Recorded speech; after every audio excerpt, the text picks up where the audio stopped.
Olá. E aí? Boa tarde.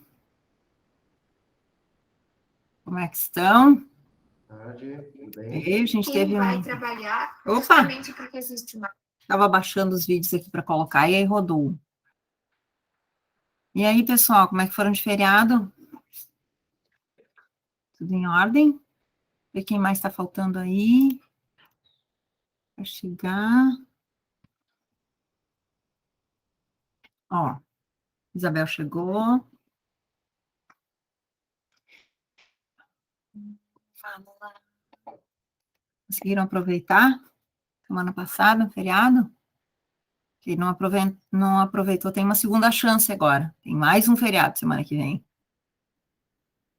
Não tão grande quanto da semana passada. Catiele está no Egito? Sério? Verdade? Verdade. Ela volta na próxima semana, eu acho. Ah, mas ela vai conseguir participar da aula ou não? Hoje não. Ah, tá bem. Não Ela sabia. pediu para avisar por causa do fuso. Eu não sei qual é o horário que ela tá lá, mas tá bem difícil de falar com ela. Tá bem, tranquilo. Se ela tá em férias, ela nem deve estar querendo ser localizada daqui a pouco, né?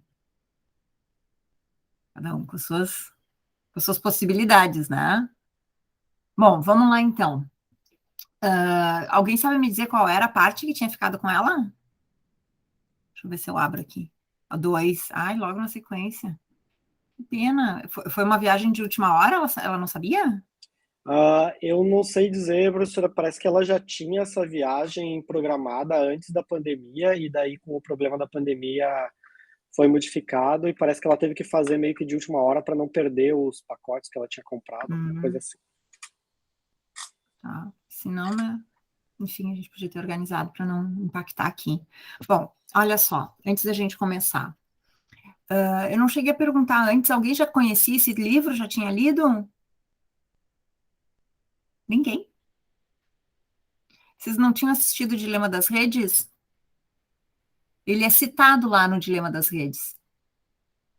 Esse livro é referido lá, a autora é referida, e não sei se vocês não perceberam uma certa similitude na narrativa, né, no pano de fundo, entre o Dilema das Redes, documentário, e, enfim, essa obra da Kate O'Neill, que é uma matemática, né? Bom, a gente consegue perceber, acho que vocês...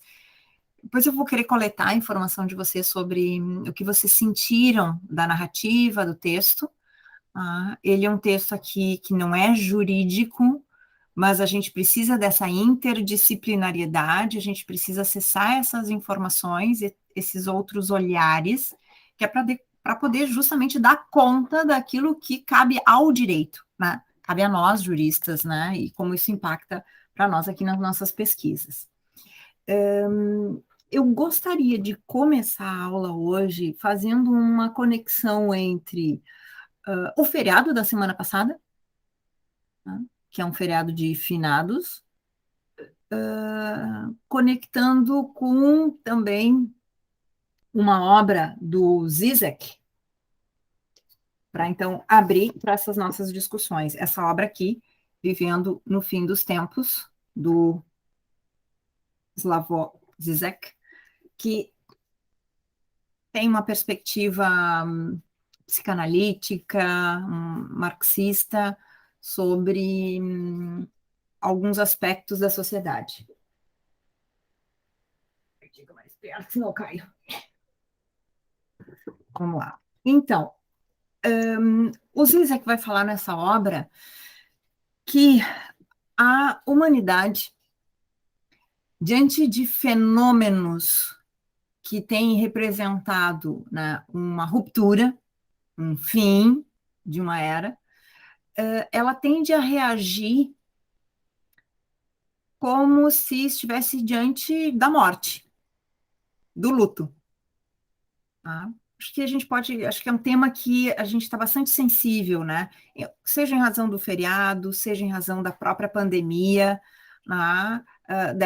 Desse contato, né, que a gente está tendo recente também com uma transição muito forte, muito abrupta de todos os aspectos, né? É óbvio que falar de questões ambientais é radical, é abrupto, mas já vem de longa data. assim como falar de grandes inovações tecnológicas, né? Robótica, cibernética, etc. Também é algo disruptivo, abrupto, mas também que já vem sinalizando desde longa data. E ele aponta isso, vai falar dos Cavaleiros Apocalípticos, né, na obra, que eu recomendo fortemente a leitura aqui, de forma complementar aquelas que a gente está lendo, e que talvez possa impactar nas pesquisas de vocês. E quais são as fases do luto, então? Ele vai se valer de uma autora, né, que fala sobre isso, estuda com pacientes terminais. As 4 fases do luto são, tá? Primeira delas, a negação. Diante de qualquer situação limite, de término, de fim, e aí, claro, a gente pode falar aqui da morte, mas tem várias outras que representam isso, né? Morte de algo, né? Fim de algo, distanciamento de algo. A negação é a primeira reação nossa enquanto indivíduos. E o Zizek vai falar que a sociedade também se comporta dessa forma. Tá? Então, a gente nega a transição, a gente nega a morte de uma fase e o início de uma outra fase. Depois, num determinado momento, a gente acaba, né, se dando conta que, de fato, esse fenômeno existe e passa para o segundo estágio do luto. Esse segundo estágio do luto, né, é, na verdade, a raiva, o ódio. Então, eu execro aquele fenômeno, eu temo por ele. Então, e a gente pode aplicar isso em diversas outras coisas também, né? Acho que essa analogia é bem interessante. Então, a gente nega, primeiramente, o impacto e as mudanças climáticas, ou a gente nega, né, o avanço tecnológico. Num segundo momento, a gente se enraivece e odeia isso, que está muito parecido com a negativa também. Até que, então, a gente avança para o terceiro estágio, que é a barganha. A gente tenta negociar. Estou falando de forma bem superficial aqui, a gente pode explorar isso mais adiante, mas é só para eu fazer uma introdução aqui para a gente falar desses algoritmos de destruição em massa. Então, a gente nega, a gente sente raiva, odeia, então a gente faz barganhas, a gente negocia. Não, ok, a gente pode utilizar dessa forma. Não, a gente pode, nesse momento, a gente pode assim. Então, a gente tenta negociar, a gente tenta barganhar com esse fenômeno novo, né? Com esse fenômeno disruptivo, com esse fenômeno avassalador. E aí, a gente, então, passados, né, por essas 3 fases, negação, raiva e barganha, frustrada a barganha, ou verificando que isso não adianta, isso não contém o avanço, né, de um novo momento, a gente, então, entra em depressão. A gente, então, se deprime, né, faz parte do luto. Né, e, após a depressão, então, a gente aceita.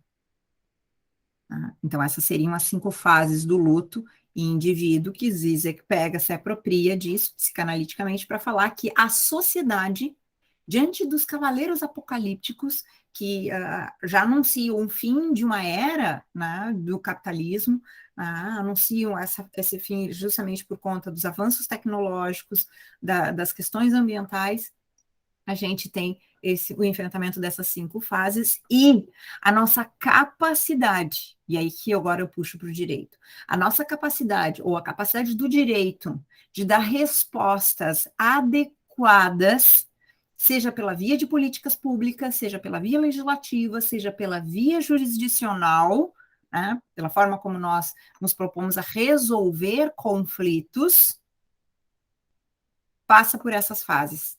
E nós teremos melhores condições de responder, de pensar em estratégias, quanto mais rápidos nós enfrentarmos todas essas fases. Lembrando que aceitação não é resignação. Né? É compreender isso como uma realidade fática e pensar em estratégias de como continuar avançando, mantendo direitos e garantias que já se têm, passando a conquistar novas, ou revisando, né, estratégias anteriores. Me parece que essa narrativa é bem coerente, né, bem adequada, e é uma das incontáveis possibilidades da gente fazer a leitura, né, da necessidade da gente, enquanto direito, e aqui no nosso caso, enquanto jurisdição, de pensar criativamente em alternativas viáveis para que a gente possa pensar, né, numa sociobiodiversidade, numa sociedade em rede, em possibilidades de enfrentamento de questões que são bastante contemporâneas. Esse texto do Zizek, eu recomendo, como eu disse antes, a leitura de forma complementar. Acho que ele é um bom texto para dar suporte teórico para as compreensões aí de vocês, sobretudo se vocês quiserem fazer um diagnóstico, uma leitura. E aí, então, a minha sugestão é da gente fazer uma filtragem, né, deste livro, Algoritmos de Destruição em Massa, as ADMs, que a autora refere lá. Ela é uma matemática, ela traz aqui, né, diversas reflexões sobre como o Big Data aumenta a desigualdade e ameaça a democracia. É claro que, acho que foi a Liege que fala no áudio dela, né, a gente não pode adotar aqui uma perspectiva de ingenuidade, né? A gente não pode ter uma ingenuidade digital. A gente também não pode, e a gente vai chegar a essas conclusões, claro, só que de forma mais qualificada aqui, a gente também não pode, né, negar, e a Isabel vai falar isso também no vídeo dela, né, porque a autora traz evidências. A gente pode propor uma outra leitura, mas ela traz evidências de momentos em que algoritmos foram aplicados, né, seja para verificar produtividade, seja para verificar a empregabilidade ou a manutenção de empregos de pessoas, como isso impacta na política, né, e aí pensar como isso também pode impactar na construção ou na priorização de políticas públicas, legislações e do judiciário. Não quero avançar aqui, porque eu quero ver como é que vocês fizeram essas leituras, né, e como que aqui, nesse grupo, a gente vai construir alguns alinhavos possíveis. A gente combinou que cada um falaria de cerca de 5, 10 minutinhos, né, a partir daquela organização que já foi feita prévia, né? Por que eu estabeleci um momento prévio, né, um momento remoto? Justamente para que, induzindo vocês, né, a prepararem com uma certa antecedência para que esse conteúdo pudesse decantar, né? Foi uma estratégia pedagógica, né, de que esse conteúdo pudesse decantar, filtrar, que a gente pudesse socializar previamente, né? E para agora aqui a gente tentar construir insights, né, que possam repercutir nas nossas pesquisas também, sobretudo naquilo que a gente vem aqui chamando de refundação da jurisdição e multidimensões da sustentabilidade. Tá? Vamos começar ali pela primeira parte? Acho que é do Raoni, né? É minha. Eu só não compreendi muito bem agora, professor, desculpa, porque estava cortando a conexão. A senhora quer que eu repise o que foi dito no vídeo, ou a senhora quer que eu aborde o tema? Não, eu acho que tu pode, vocês vão organizar da forma que vocês acham mais adequado. A gente fez antes, né, aquele vídeo de 5 a 10 minutos, vídeo, áudio, né, que é uma resenha para que a gente socializasse, e aqui tu pode tirar, extrair as tuas compreensões, ou vai resumir, vai estreitar aquilo, ou vai direcionar, né, ou se tu conseguiu ler toda a obra, ou examinar todos os vídeos, né, fazer um apanhado. A ideia é que cada um de vocês concentre-se mais na sua... naquilo que ficou sob responsabilidade de vocês, para que no final a gente possa discutir coletivamente. Entendi, obrigado. É uma sugestão. Claro. O que a primeira parte abordou ali, os fundamentos, né, como a autora inicialmente se dedicava à matemática, e eu achei bem interessante a parte que ela dizia que ela tinha a matemática como um refúgio para a realidade, porque a matemática seria sempre muito precisa, né?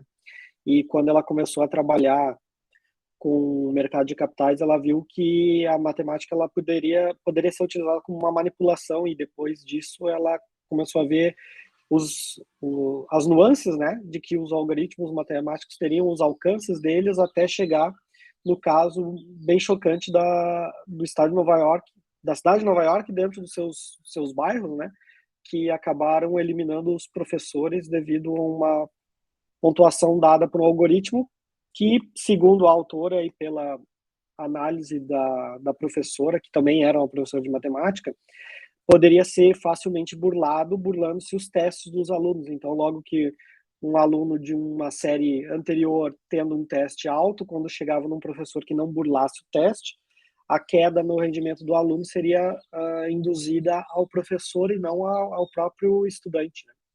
E como as pessoas que utilizam esses mecanismos, essas ferramentas, elas se tornam reféns daquilo como se a máquina fosse perfeita ao ponto de que não se pudesse levantar discordâncias, né? Claro que eu concordo, até pela minha linha de trabalho, eu trabalho com privacidade de dados, eu sei que um computador é perfeito, não há erros no computador. O problema é que o programador, e inclusive a própria autora fala sobre isso, ele carrega erros consigo. Então, no momento em que um programador leva sua carga axiológica para dentro do código, o código em si continua sendo perfeito, mas não significa que esse código não seja eivado de características próprias do programador. Então, se o programador desenvolve um código que tenha um viés de segregação, um viés que seja discriminatório, o código em si continua sendo perfeito, porque o computador é perfeito, mas o nível de discriminação imposto pelo programador no código, ele continua sendo um erro dado do indivíduo. Então, por mais perfeito e organizado que seja um sistema, nós temos que considerar quem é que criou aquela base daquele sistema e qual é o nível de interesse do programador na criação do sistema. O caso dos professores lá deixava muito claro que a pessoa que fez o código, ela não parou para analisar que um universo de 50, 30 alunos que seja, é muito pequeno para um aprendizado de máquina, onde a máquina precisa de códigos com um grande volume para poder compreender. Tem um caso muito famoso que é de uma inteligência artificial que foi utilizada no Twitter por um tempo, acredito que talvez todos já tenham ouvido, ou pelo menos alguns, que essa inteligência artificial ela foi desenvolvida para se comportar como um indivíduo e conversar com as pessoas pelo Twitter. E logo, em alguns momentos, ela saiu de um doce indivíduo educado para um racista altamente agressivo nas redes sociais. Por quê? Porque o nível de interações que ela tinha acesso era bilhões, né? Todo mundo que tinha acesso ao Twitter naquele momento, e o banco de dados dela aprendia conosco. Então, nós seríamos os programadores. E o programador era racista e era sem nenhum tipo de filtro de respeito, criou um monstro que eles tiveram que desligar a inteligência artificial a partir do momento em que o banco de dados dela se corrompeu com informações. Não se corrompeu, na verdade, mas acabou sendo alimentado com informações tão depreciatórias que aquele boot não servia mais para o que deveria ser, que era algo amigável, né? E realmente trabalhar com sistemas computadorizados exige um nível de conhecimento muito além do simplesmente pegar um smartphone ou ligar na internet.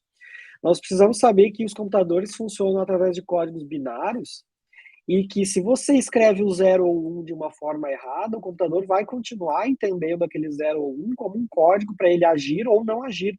Essa é a linguagem de programação, é faça ou não faça algo, né?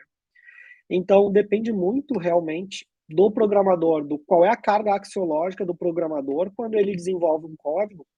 E indivíduos, como a grande maioria da população, que não tem a menor noção de como um programa se desenvolve pelos bastidores, não tem a menor possibilidade de conseguir compreender qual é a lógica através daquele programa. Eu tive a oportunidade de trabalhar para uma empresa americana chamada Emptor Inc., que desenvolveu um software de análise nos tribunais. Inclusive, agora quem advoga, que já entrou no Tribunal do Rio Grande do Sul, tinha um aviso até pouco tempo atrás dizendo que eles estavam trabalhando para não autorizar mais que bots entrassem no tribunal. Eu fui um dos advogados que ajudou os bots a utilizar o sistema do tribunal, né, e criar essa barreira. E nada mais era do que a equipe de engenheiros desenhou o código que ia até o tribunal e fazia pesquisas, mas nós, os advogados que trabalhávamos, nós éramos entre 5, nós é que dizíamos para os engenheiros o que eles deveriam buscar dentro do sistema do tribunal, dentro do código da onde estavam armazenadas as informações.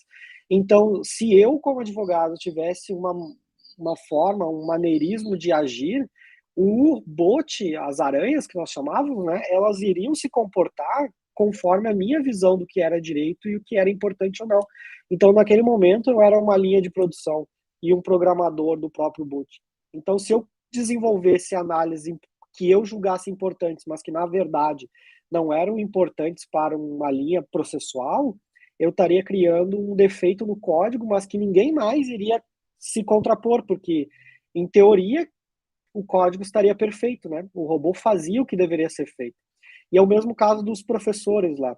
Eu também já tinha lido antigamente uma análise que, inclusive, a própria autora fala logo no início, que é a questão dos presos, né?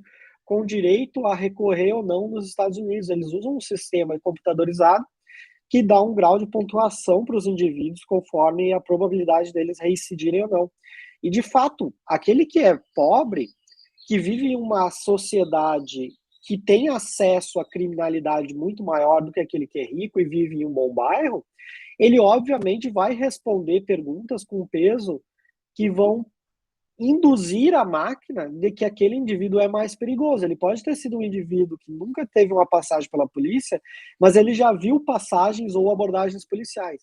Enquanto um indivíduo que vive num bom bairro, numa boa sociedade, entre aspas, né, boa, depende do ponto de vista, e que comete um delito, comete um crime, e se ele nunca viu nenhuma abordagem policial antes, o próprio sistema vai desconsiderar aquele delito dele como sendo algo inicial, né? Então não tem como o computador saber a análise do indivíduo simplesmente porque nós dependeríamos que o código fosse escrito por pessoas capacitadas. Normalmente o código é escrito por engenheiros que talvez não tenham o cuidado de saber que aquele código, em um momento ou não, vai afetar a vida das pessoas. O Brasil, por exemplo, no STJ, no STF, tem a ideia de utilizar um supercomputador de inteligência artificial, mas também é algo que eu considero tanto quanto temerário, dependendo da forma com que esse código vai ser abordado, porque se a sociedade não conseguir analisar o código, e daí a sociedade teria também que ter uma capacidade de conhecimento mínimo sobre como funcionam os sistemas de linguagem computacional, não vai ter como saber se aquelas decisões automatizadas elas foram feitas com base no direito ou elas foram feitas com base na análise pré-concebida do advogado lá ou do jurista que ajudou o engenheiro a desenvolver aquele código do produto. Eu acho que a princípio seria isso, só para criar um ambiente de consternação e incômodo nos colegas. Joia, Raoni, ótimo. Enquanto tu estava falando, localizei aqui um texto que a gente já trabalhou também, não com vocês, mas em outros espaços, que é um texto do Mark Galanter, que exatamente com esse título, né? Porque quem tem mais sai na frente. Tá? Como o uso dos algoritmos, né, de fato, em consonância com tudo que a Kate O'Neill está falando aí nesse texto, tá? Como isso, de fato, causa desigualdades.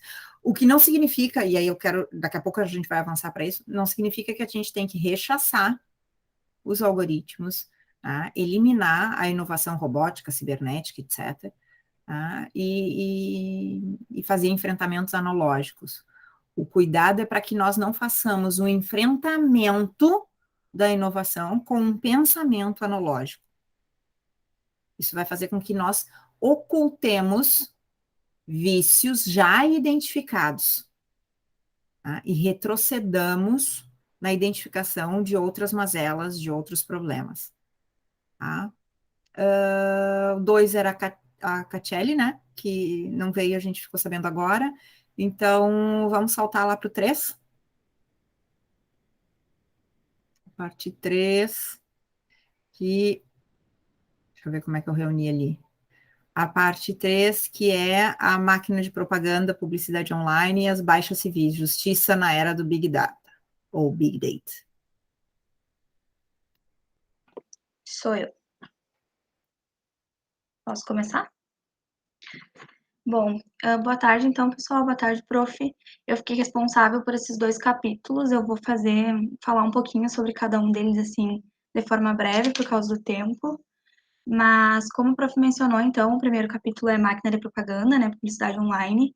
Nesse capítulo, a autora ela vai falar basicamente sobre as publicidades direcionadas, né, e sobre como essas publicidades, para que elas sejam direcionadas, se precisa de uma base, né, de dados muito grande, onde as empresas elas acabam tendo informações variadas sobre os usuários, né, informações privadas, e através dessas informações elas conseguem direcionar, né, os seus anúncios conforme os desejos, conforme os gostos e conforme as preferências de cada usuário. Ela cita alguns exemplos, na verdade ela cita bastante exemplos, assim, esse capítulo ele é baseado basicamente em exemplos, mas além de falar dessa publicidade direcionada, ela vai falar também das publicidades predatórias. Essas publicidades predatórias, né, pelo que eu consigo entender, elas são uma forma de publicidade direcionada, mas a autora ela vai explicar que essas publicidades elas, predatórias, além de elas serem direcionadas, né, delas se aproveitarem dos desejos e, enfim, das preferências dos usuários, elas vão se aproveitar também de uma maior vulnerabilidade, né? Essas publicidades, elas procuram as pessoas, os usuários, que estão mais desesperados, que possuem um nível maior, talvez, de não entender, né? Uma ignorância um pouco maior, conforme a autora cita. Ela vai, então, basear esse capítulo dela especificamente nas faculdades sem fins lucrativos. Ela vai citar uma universidade que ficava localizada na Califórnia. Essa universidade, ela fala, inclusive, que ela possuía uma equipe de marketing com 30 pessoas e eles gastavam em torno de 120 milhões de dólares anualmente para conseguir, né, uma base de dados onde fosse possível eles atingirem, né, potenciais novos clientes conforme as características que eles desejavam, né, que eram geralmente pessoas desesperadas que necessitavam de uma ajuda financeira para conseguir ingressar numa instituição de ensino superior. Só que ela fala que essas universidades, né, elas não mencionavam e na verdade os estudantes eles confundiam o financiamento como sendo um dinheiro grátis, né, que não tivesse que ter um retorno depois. E a universidade ela acabava não se preocupando em esclarecer, né, esse equívoco criado pelos alunos que acabavam sendo afundados, né, em dívidas muito profundas. A autora ela menciona, inclusive, que essa faculdade específica ela acabou posteriormente falindo, uma vez que a dívida pendente dos alunos era cerca de 3,5 bilhões de dólares, ou seja, era uma dívida muito alta, né? E aí a autora ela vai fechando esse capítulo, ela vai, né, ressaltar que essas faculdades elas não são as únicas, né? Não são as únicas a utilizarem essa forma de publicidade predatória. Ela vai falar também bastante do ramo de empréstimos consignados, que também se aproveita dessas pessoas vulneráveis, né? Em regras, pessoas mais velhas. E aí ela vai fazer uma reflexão, fechando esse capítulo, né? Falando sobre o compartilhamento excessivo de dados, principalmente o compartilhamento através da internet, que faz com que as máquinas elas tenham cada vez mais poder sobre os nossos dados, né? Sendo possível que essas máquinas elas analisem até mesmo por conta própria os nossos hábitos, os nossos medos, os nossos desejos, né? E principalmente as nossas vulnerabilidades, conforme é o caso dessas publicidades predatórias, e isso acaba contribuindo, né, cada vez mais para que esse tipo de publicidade, seja publicidade direcionada normal, né, ou essa publicidade mais predatória, atinja cada vez mais um número de usuários. Assim, de forma bem resumida, é isso que ela fala no capítulo, mas o capítulo é bem interessante, assim, vale a pena ler. E o segundo capítulo é Baixas Civis, Justiça na Era do Big Data, né? Ela vai falar, então, sobre o uso do Big Data para prevenção de crimes, né? Vai bem no sentido do que o Raoni estava falando.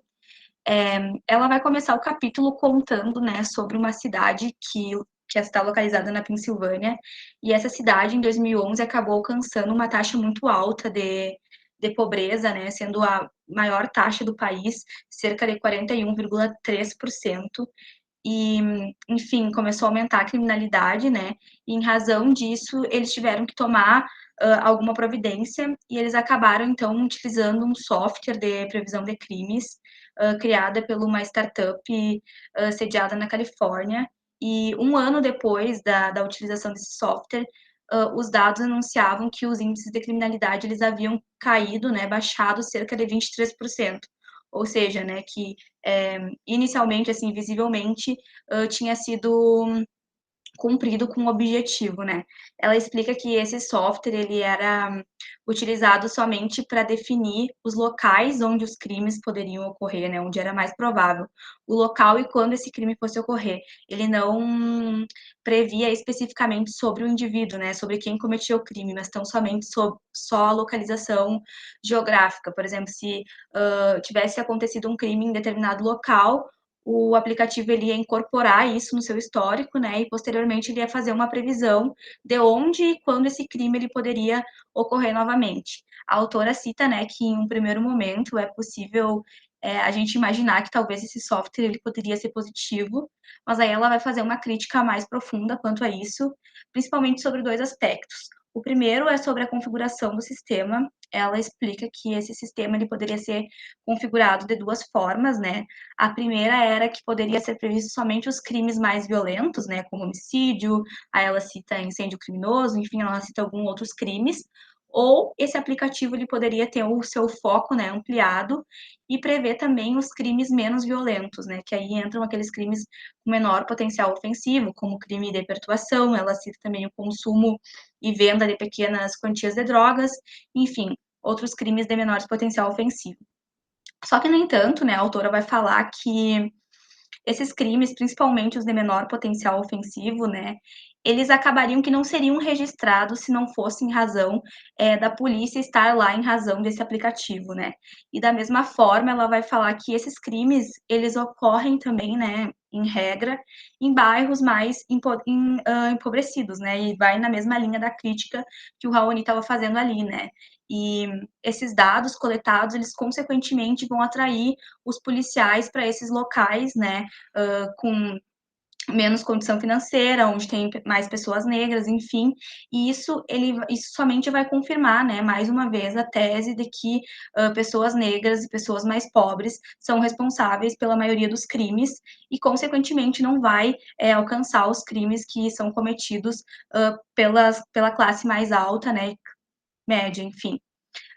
E ela vai falar também, né, mais uma vez, que esse aplicativo, ele não é totalmente benéfico, porque a polícia, na verdade, né, ela já escolheu os locais onde ela vai prestar mais atenção, e esses dados, eles apenas iam costurar esse posicionamento através dos algoritmos, né, que já estavam ali configurados conforme esse posicionamento dos policiais. E aí ela vai falar, né, mais uma vez, que os computadores, apesar do seu avanço, né, tanto em linguagem quanto para produzir perfeitamente os conceitos, vai contribuir mais uma vez, né, para reproduzir esse conceito de que somente pessoas mais pobres e pessoas negras cometem crime. E ela vai fechar falando também que o conceito de justiça que vai ser reproduzido através desses softwares, ele é desigual e ele não vai terminar, né, somente quando os acusados forem presos e fichados no sistema penal. E aí eu até anotei uma frase que está na página 144, que a autora vai fechar, né, e vai falar que o resultado é que criminalizamos a pobreza e acreditamos o tempo todo que as nossas ferramentas não são apenas científicas, mas justas. E assim ela vai fechar, né, esse capítulo de forma bem resumida. É isso, obrigada, gente, pela atenção. Joia, Jaqueline. Eu não questionei antes, eu estou deixando rodar, e aí depois a gente faz as discussões no final, tá? Eu estou fazendo notas aqui, eu imagino que vocês também, tá? E o chat fica disponível, a gente pode fazendo os registros, né? A Isabel já colocou ali, ó, Big Data é o Lombroso do século XXI. Então, a gente tem que tomar alguns cuidados aí, de novo, sem cair na armadilha da linguagem binária. Sou contra, sou a favor. Nós não somos algoritmos, tá? Nós justamente são aqueles que processam, que pensam e que programam os algoritmos, ou deveriam programar. Então, a gente não pode ficar entre A e B, né? Contra e a favor. A gente precisa refletir sobre isso e criar as estratégias, tá? Mas vamos seguir a rodada aqui com todos. Depois da Jaque, quem é que fala? Deixa eu abrir aqui. Acho que sou eu, não tenho certeza, mas acho que sim. Deixa eu ver. É o inapto para servir, né? E bucha de canhão, é tu mesmo. Isso aí. Tá. Então, O meu vai bem na linha, assim, do que a Jaque já falou, né? Só que, na verdade, como ela estava falando a respeito dessas questões de publicidade, de crime, e eu vou falar especificamente a respeito do uso desses sistemas informatizados no momento em que as pessoas vão tentar vagas de emprego. E, na verdade, são 2 capítulos, né? O Inapto para Servir e Bomba de Canhão, porque o primeiro ela vai trabalhar mais a questão da procura de um emprego, enquanto no outro ela vai trabalhar um pouco mais a questão de quando a pessoa já está no emprego e como a utilização desses dados vai influenciar no rendimento daquelas pessoas e na forma como aquelas pessoas vão trabalhar, digamos assim. E eu achei um livro muito interessante, um capítulo muito interessante, justamente porque traz muitos exemplos, recheados de exemplos, para demonstrar como essas soluções adotadas a partir do Big Data, elas são falhas, e ela vai trazer as razões por que essas soluções são falhas, e eu acho que a principal delas, e que ela já tinha definido de alguma forma lá na introdução, até porque uma das partes que ela mais fala nesse capítulo é justamente a parte que ela fala lá na introdução sobre o uso daqueles sistemas de avaliação dos professores nas escolas, que é o fato das decisões tomadas por esses algoritmos serem quase que uma sentença irrecorrível, digamos assim, e ao mesmo tempo elas não terem um feedback. Então, não se tem as respostas às quais se chegam a partir dos dados, as pessoas muitas vezes desconhecem, eu vou explicar um pouco isso, de forma que não se tem um feedback e aí os dados continuam funcionando do mesmo jeito, como se estivessem sendo eficazes, digamos assim. E aí ela vai começar o primeiro capítulo, Inapto para Servir, falando sobre o uso de testes de produtividade para avaliação, para conseguir vagas de emprego, né? E aí a questão da desigualdade também já fica mais evidente, justamente porque quem utiliza esses testes de produtividade são justamente empresas que vão recolher uma mão de obra mais barata, digamos assim. Ela até fala, tipo, num grande escritório de advocacia, né? Referências, talvez as referências, talvez o teu currículo, talvez uma certa indicação tem um peso muito maior do que, por exemplo, no McDonald's, numa grande empresa de fast food, em que eles vão ali e vão te selecionar entre muitas pessoas. Então, o objetivo deles não é te selecionar, o objetivo deles é eliminar um monte de gente para eles selecionarem alguém. Então, esses testes de produtividade acabam sendo uma ferramenta útil. Só que aí o problema é, primeiramente, que eles já são enviesados e já têm uma quantidade imensa assim, de questões dúbias, digamos assim. Ela fala que o trabalhador que faz um teste de produtividade desses, ele não sabe o que ele tem que responder, porque ele não sabe o que aquela empresa quer. E aí eu até trouxe um exemplo aqui. O McDonald's, por exemplo, pediu aos candidatos que escolhessem qual das seguintes frases melhor o descrevia. E aí tinha as duas opções. É difícil manter-se animado quando há muitos problemas para resolver, ou, às vezes, preciso de um empurrãozinho para começar meu trabalho. A partir dessas duas frases, eles iam ter uma identificação do perfil desse candidato. Alguém que é meio deprimido, triste quando tem problemas, ou alguém que é, digamos assim, meio preguiçoso, porque precisa de um empurrãozinho. A partir dessas questões, eles teriam uma resposta de quem seria esse trabalhador. Então, na verdade, tem essa questão de não se ter uma clareza, na verdade, de o trabalhador responder a esses testes sem qualquer perspectiva do que ele tem que responder. É uma questão assim que o trabalhador fica com ela utiliza a expressão, fica com a sensação de que se correr o bicho pega, se ficar o bicho come, algo assim, né? Então, e ela fala, e aí um aspecto importante, que como esses testes são utilizados para eliminar uma quantidade imensa de pessoas, as pessoas sequer ficam sabendo por que elas não são selecionadas. Como é que começou? E aí não se tem o feedback que ela falou. Como é que se começou a denunciar esses testes de produtividade? E ela conta sobre um menino, especialmente, que ele tinha todos as boas referências, digamos assim, para entrar numa determinada vaga, tinha sido indicado por um colega que ia sair, tinha certeza de que ele ia assumir aquela vaga, e aí acabaram não aceitando ele. E ele só ficou sabendo disso porque o colega dele falou que foi por uma questão dos testes de produtividade. E como o pai dele era um advogado famoso, assim, e tinha condições de denunciar isso e lutar contra isso, digamos assim, entrar com uma batalha judicial contra isso, que se conheceu um pouco mais a respeito desses testes de produtividade, porque, em geral, as pessoas sequer sabem por que elas não foram aceitas e aí fica por isso mesmo. Então, ela até utiliza um exemplo que eu achei interessante. No basquete, por exemplo, e no futebol também, esses dados que se tem a respeito de atletas são informações relevantes para se contratar um atleta, enfim.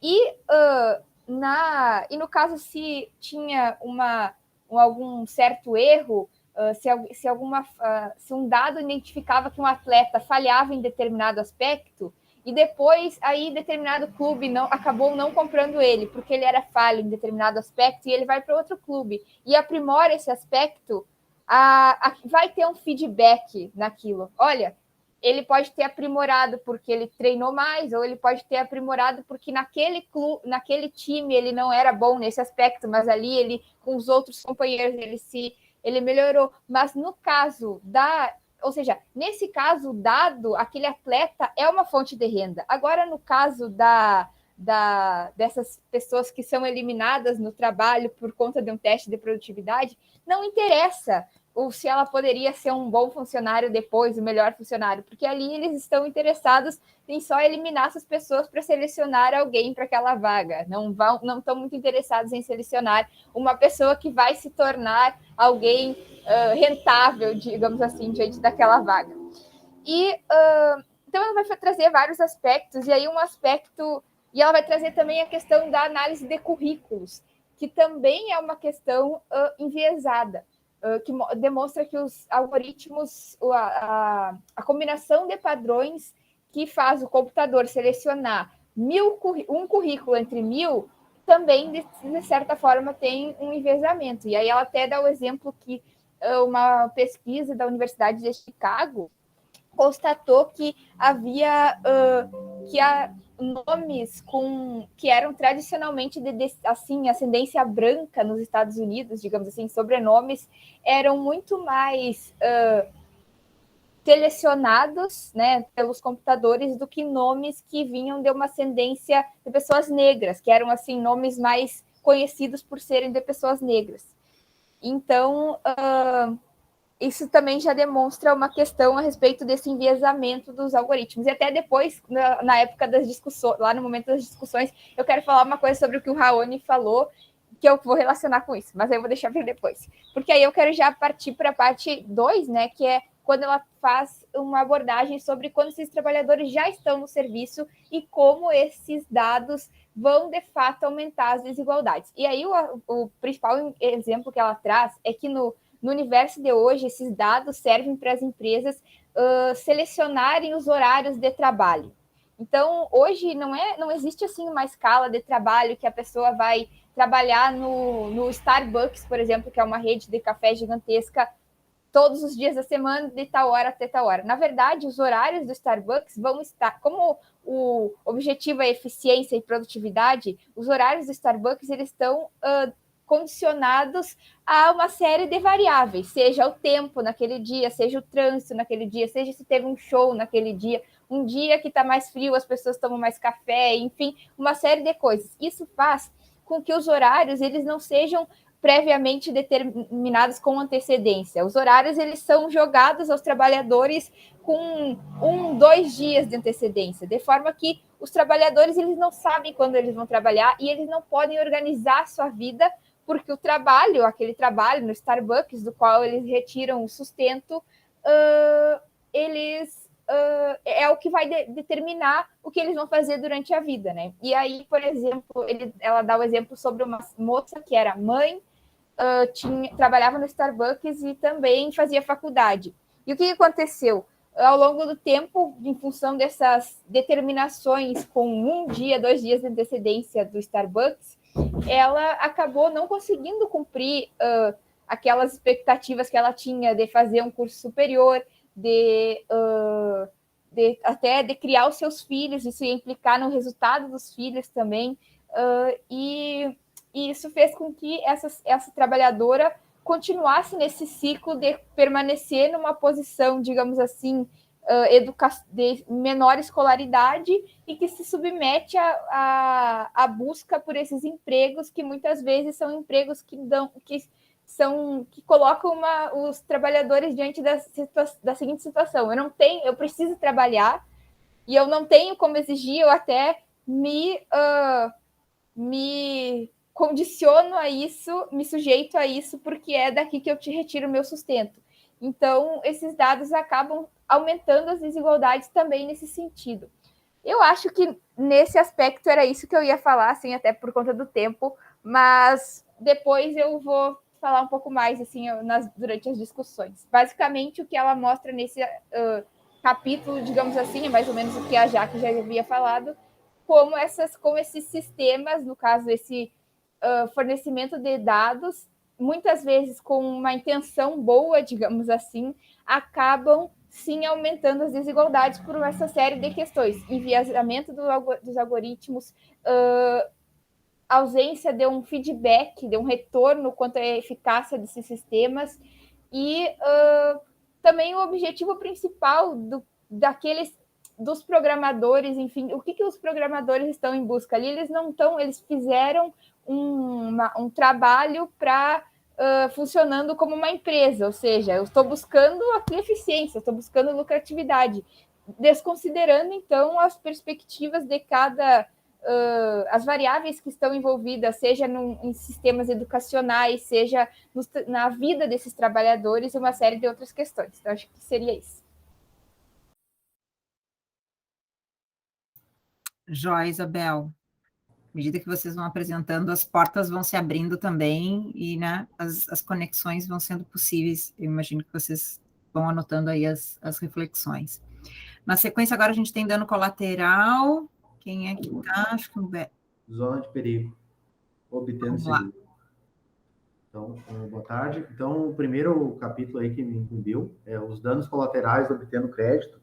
A autora, ela faz uma análise de como que era a concessão de crédito, né, antigamente. Os banqueiros, eles faziam uma análise da pessoa dentro da sua relação social, iam ver aspectos da relação social da pessoa, onde é que ela morava, se ela ia à igreja, quem é que eram as pessoas que ela se relacionava. Daí, depois, né, ela refere que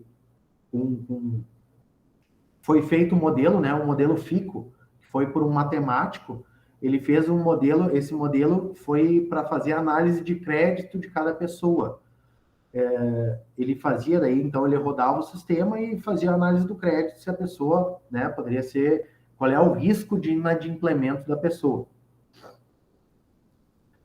Então ela faz a crítica, né, de que esse perfil de crédito da pessoa, na verdade, a forma como ele foi feito, né, ele era um perfil automatizado que não era o perfil da pessoa, mas era de um grupo de pessoas. Classificavam a pessoa dentro de um grupo de pessoas que poderiam ser maus pagadores ou bons pagadores, né? Não fazia uma análise da pessoa só em si. Ela refere, daí faz alguns exemplos, né? Refletindo, né, de que esse risco de algoritmo, o risco que esses algoritmos eles têm neles, né, intrínseco, que tem uma aceitação, um grau de aceitação de erro dentro desses algoritmos, né, quando ele é feito de forma automatizada. Ela deu como exemplo ali uma moça ali, uma moça que foi fazer um financiamento habitacional e o algoritmo rodou e deu como que ela iria ser inadimplente. Daí ela foi com o marido para fazer a análise de crédito junto a um agente de crédito, e ali a pessoa muito zelosa, ela pegou e conseguiu fazer toda a análise por que o algoritmo errou. Daí ela viu que o algoritmo pegou uma pessoa que tinha um nome muito parecido, que tinha ficha criminal. Pegou o nome de uma pessoa que nasceu na mesma data, na mesma cidade, e tinha já inadimplido algumas parcelas de um outro financiamento. Então, precisou desse agente humano, né, para poder identificar qual é que era o erro desse algoritmo. No segundo capítulo, né, o Zona de Perigo Obtendo Seguro, também a autora ela faz análise, né, de como que eram concedidos os seguros antigamente. Ela faz análise que os seguros eles eram pelas características de direção da pessoa. Uma pessoa era um bom motorista, muito tempo não bateu o carro, não teve crimes relacionados a trânsito, provavelmente ela teria um seguro com um bom desconto. E daí ela, né, continuando o texto, ela diz que hoje, na era, com esse grande fluxo de informações, né, passou-se a utilizar um grande número de dados também para análise do seguro. São utilizados dados de crédito, dados de onde a pessoa mora, dados da vida pessoal da pessoa, onde que ela circula, para também fazer a análise desse tipo de seguro. Ela, inclusive, a autora fez referiu um estudo que foi feito, uma análise de milhares de propostas de seguro, na quais haviam propostas de seguro que eram muito mais caras, né? Era muito mais caro o prêmio do seguro para uma pessoa que tinha um histórico de péssimo motorista, mas um bom pagador de dívidas, e um seguro muito mais caro para uma pessoa que era uma boa motorista, mas tinha uma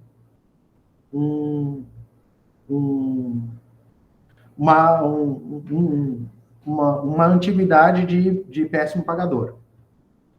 Ela também fala sobre a questão dos seguros de saúde, né? Diz que, de certa forma, né, as pessoas acabam sendo forçadas, né, induzidas a compartilhar seus dados, tendo em vista o grande número de descontos, né, que recebem para quem voluntariamente dá os seus dados, né? Daí ela dá o exemplo ali de um professor de uma universidade que ele tinha um desconto de $50 por mês se ele autorizasse o seu monitoramento, né, diário mediante aplicativos, fizesse check-up anual e ainda pontuasse metas sobre a sua saúde. Cada mês perdesse peso, ou tivesse controle da diabetes, tivesse controle dos seus índices de saúde. Então, ela refere que, de certa forma, só tem uma privacidade quem pode pagar pela privacidade, de não compartilhar os seus dados, né, tem um preço, né, e daí quem, né, não pode vai acabar pegando esse desconto, mas vai ter que compartilhar muitos dos seus dados. Basicamente era isso, então, esses 2 capítulos, né, era isso.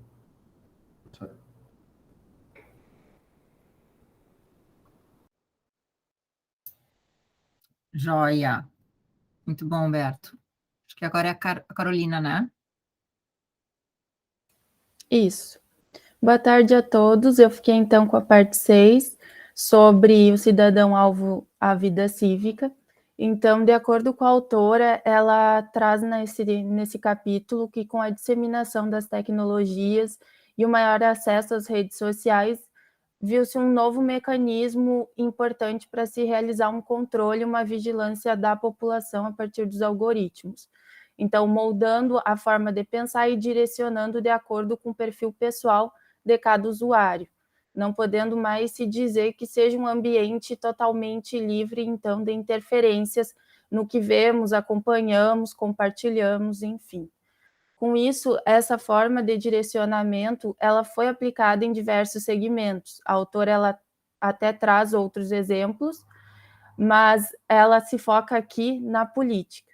Sendo assim, durante esse capítulo, ela vai narrar inúmeras pesquisas que foram feitas, basicamente em razão no Facebook, que é a rede social que mais tem esse potencial, mas não se descartam outras, é claro. e também exemplos de campanhas partidárias em que se utiliza essa análise e esse microdirecionamento para moldar os cidadãos, em grande parte, então, através do Facebook. E como isso é possível e de fato se mostra eficaz, portanto. Então, ela traz ali questão, por exemplo, da mudança do humor, de acordo com as imagens veiculadas no feed, a questão da campanha para se votar nos Estados Unidos, que o voto era facultativo, também outras questões que as pessoas muitas vezes não sabiam que o feed de notícias poderia ser modificado. As pessoas não tinham essa ciência. E também questão de disseminação de fake news, enfim. E aí ela trabalha e vai trazendo todo o contexto em que se deu as eleições até chegar no ponto que a gente se encontra hoje.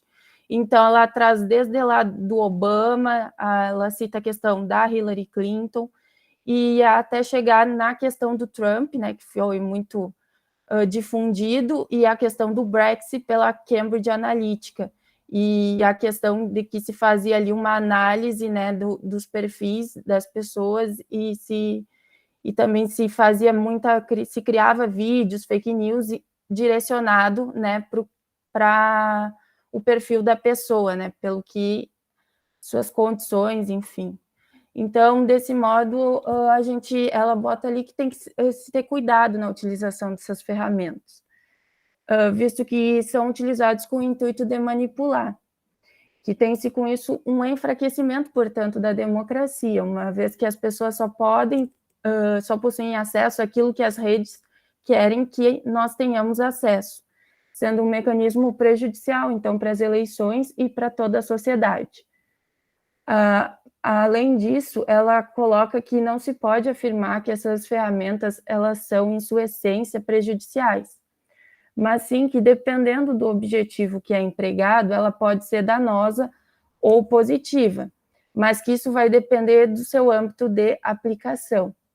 Então, que é o que os colegas também estavam expondo, né? Então, a gente não pode ser radical, né? Eles têm seus benefícios, mas a gente tem que pesar, né, de que forma isso pode ser utilizado de uma forma que não seja, né, prejudicial também para a nossa cidadania, para a nossa democracia, enfim.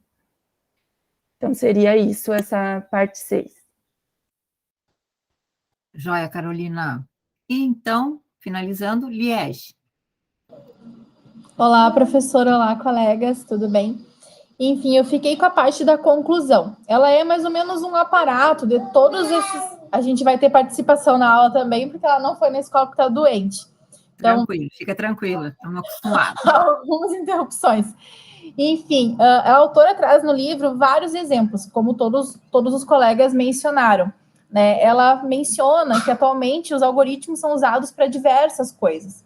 Dentro desses exemplos que ela trouxe no texto, né, a questão da escolha de um novo emprego, do empregado no processo seletivo, quando a gente vai definir, quando o banco vai definir as opções de crédito, os scores, quem tem ou não a possibilidade de obter esse crédito, nas redes sociais, ali quando vai gerenciar e determinar que público vai receber que publicidade, tudo isso é vendido, né, como se fosse uma coisa boa. Eles vendem essa visão, a autora menciona que eles vendem essa visão de que o algoritmo são fórmulas matemáticas, imparciais e objetivas, que são programadas para fazer tudo certo, para não haja erros, né? E aí a autora, como a professora mencionou, como uma cientista de dados, ela discorda dessa visão. E ela afirma que os algoritmos são sistemas de destruição de massa, são armas utilizadas para destruição de massa, onde ela demonstra que eles funcionam para causar, às vezes, alguns maus na vida das pessoas. E aí ela demonstra essas coisas que não, né, que eles causam, né, citando esses vários exemplos durante todo ali o texto. Então, para a autora, ela afirma que o objetivo do algoritmo, né, quando as empresas falam que ele é verdadeiro, científico, isso tudo é um truque de marketing, né? que eles apenas produzem os padrões com que eles foram programados. E aí isso foi o que o Raoni comentou lá no início, né? O programador alimenta aquela base de dados e aí aqueles algoritmos são programados para fazer aquilo ali. Então, se o programador já vem com, né, uma bagagem de preconceito, se ele é racista, se ele tem já vários ali, vários preconceitos já formulados, ele vai alimentar aquele algoritmo daquela forma. E é o que as grandes empresas geralmente fazem. Elas visam apenas o lucro. Então, elas alimentam, né, os algoritmos para que esse lucro seja alcançado, custe o que custar. Ao invés, né, desse ter um processo imparcial e objetivo de escolha, né, por exemplo, quando o colega ali mencionou sobre as eleições, que a autora também trata no texto, ela fala que esse processo imparcial e objetivo da escolha dos candidatos não existe, que ele é tudo manipulado. A outra colega também falou sobre as fake news e tudo, o contexto, tanto nos Estados Unidos quanto aqui no Brasil, que a gente, né, presenciou em relação a isso. Então, essa crença comum, né, que a tecnologia ia ajudar a democracia, a gente viu que realmente não é bem por aí, né, que ela prometia dar a voz aos excluídos, dar uma igualdade de oportunidades e trazer um debate mais produtivo. A gente viu que realmente não é bem por aí que acontece. Então, para a autora, esses algoritmos são opiniões transformadas num programa de computador. Em síntese, ela traz na conclusão isso. Elas são opiniões dotadas de preconceitos e muitas vezes não são justas, né? Aí, outro ponto que ela menciona também no texto é os diversos problemas, né, causados pelo algoritmo, e dentre eles, aí ela cita novamente na conclusão, mais para o final, são envolvendo o mercado de trabalho, como a gente comentou antes, o combate ao crime, a relação de bancos, de finanças, de créditos, né, a questão de ingresso em faculdades, as questões eleitorais. Tudo isso ela aborda no texto. Eu achei o texto bem interessante nesse ponto, porque é um texto que daí flui quando tu tem mais exemplos para tu ir refletindo sobre o assunto. E um ponto que eu destaquei aqui, que a autora menciona, é que ela afirma que os algoritmos de destruição em massa, eles surgiram como boas ideias, né, lá inicialmente, mas que essas boas ideias acabaram se transformando em mecanismos de perpetuação de injustiça. E aí eu acho que isso vale, eu acho que para quase tudo que a espécie humana, né, resolve fazer. Tudo às vezes começa muito bem, mas aí depois sempre vai sendo distorcido. Então isso ela trata ali no texto, que começou com uma boa ideia, mas que foi se transformando num mecanismo que, né, hoje se perpetua mais injustiças. E o resultado que ela traz é que isso gera um dano, né, generalizado. E que isso passa como se fosse algo inevitável, né? Então, na conclusão, ela fez até uma comparação com os algoritmos dessas armas de destruição em massa, com a questão da homofobia. Eu achei bem interessante quando ela fez essa comparação, que é uma coisa que a gente vem lutando há muito tempo na sociedade. E aí a gente para pensar, por que ela fez essa comparação? Porque os algoritmos são incorporados, né, neles são incorporados todos os preconceitos e os padrões de quem os programou. E quem os programa quase sempre são as empresas, que são tocadas pelas camadas mais favorecidas da sociedade e que visam apenas os fins lucrativos, né?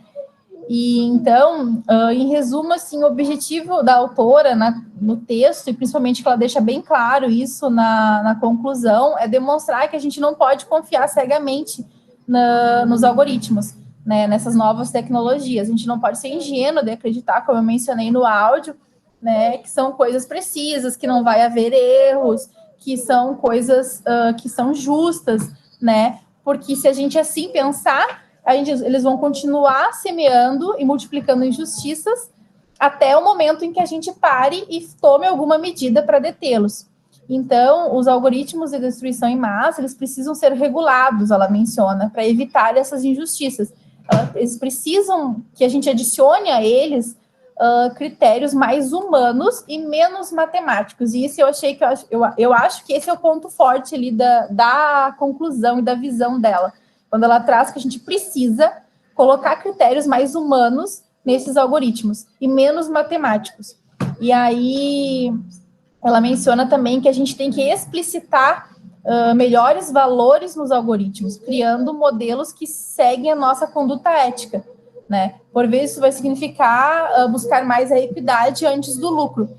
Então, eu achei bem interessante e essas seriam as conclusões que ela trouxe ali no texto, assim, em resumo. Bom fecho, Liege. Então, agora está à disposição para a gente começar um debate, né, registrando as nossas percepções, como isso contribuiu ou não, a leitura que vocês fizeram. Já abri ali no Moodle aquilo que eu chamei de diário de bordo, né, que é não sei se vocês já chegaram a usar no Moodle, né, ele vai ficar aberto até dia 22, para vocês registrarem ali. O que eu quero que a gente pense a partir de agora? Se esse trabalho dela, né, se esse livro fosse pudesse ser transformado em um projeto de pesquisa, qual seria a pergunta-problema aqui?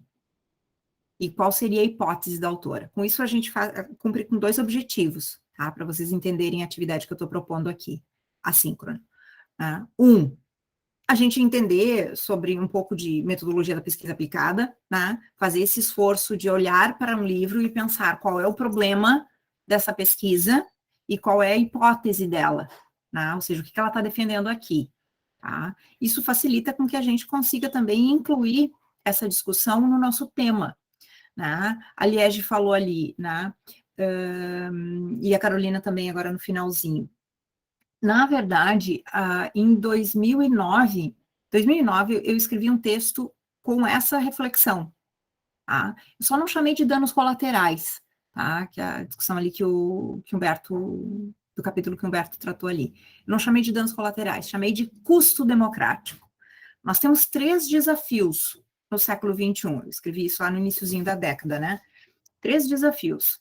Tá? O primeiro desafio é como a gente dá conta, juridicamente, como a gente dá conta da emergência de direitos que se relacionam, né, à transindividualidade, sobretudo questões ligadas à sociobiodiversidade, né, e aquelas que são implicadas pelos avanços tecnológicos, sobretudo, quando a gente fala tecnologia, que tem que restringir, né?